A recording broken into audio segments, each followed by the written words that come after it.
The neurologist said the word dementia at 2:58 p.m. on a Thursday. Mom just stared at the ugly gray wall in the exam room like it held all the answers. My older brother Ryan, the one with Mom's power of attorney and the six-figure finance job, checked his phone for the third time. So what's the exact timeline here? I have a 5:15 flight to Dallas tomorrow. The doctor cleared his throat. She'll need full-time care in about 5 months. We should talk memory care facilities, legal stuff, and how to handle her accounts. Ryan cut him off. Right, I'll handle it. POA's on file. Just email everything to my assistant. He stood up, grabbed his suit jacket, and walked out without even glancing at Mom. Her eyes filled with tears that rolled down her wrinkled cheeks and dripped onto the paper gown. I drove Mom home through pouring rain that hammered the windshield like it was mad at us too. My phone buzzed. It was my younger sister Brooke. The family screw up. Dropped out of college twice, runs a tiny mobile pet grooming van, and still owes $3,872 on her credit cards. I'm loading the van right now, she said. I'll be at Mom's by midnight, staying as long as it takes. That night Ryan called from the airport lounge. I found a spot in Phoenix.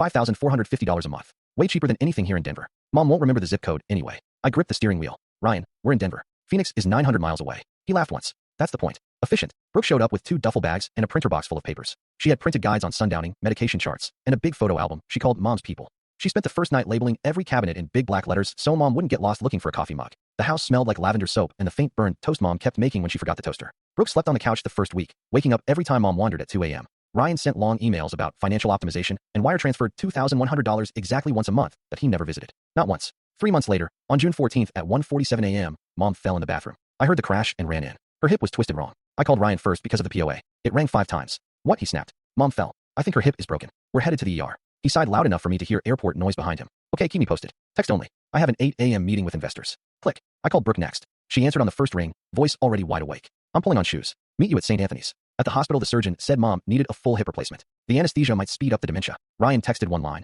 Do whatever is medically necessary. Verbal consent given. He never showed up. Brooke sat in the plastic chair all night, holding Mom's hand and showing her the photo album page by page. She had memorized every allergy, every pill, every doctor note. The waiting room smelled like burnt coffee and antiseptic. My hands wouldn't stop shaking. After surgery, Mom needed round-the-clock help. Ryan emailed a list of home health agencies that cost $38 an hour. Brooke looked at me and said, I'll do it. I'll take unpaid leave from the grooming van. Ryan actually called for that one. Brooke, you can't afford to lose income. You're barely making rent on that tiny apartment. This is why you'll never get ahead. Too emotional. This is exactly why Mom gave me the POA. I make the rational calls. 6 weeks dragged by. Brooke's clothes smelled like hospital soap and Mom's favorite vanilla lotion. She paid the $1,237 electric bill from her own tip money when the mail stacked up. One Tuesday morning, the fog lifted for Mom. She looked around the living room, saw Brooke asleep in the recliner still wearing yesterday's scrubs, saw the worn photo album on the table, saw the stack of paid bills with Brooke's handwriting on them. The Mom's voice came out clear for the first time in months. Where's Ryan? I didn't know what to say. Mom nodded slow like it hurt. I gave it to the wrong one, didn't I?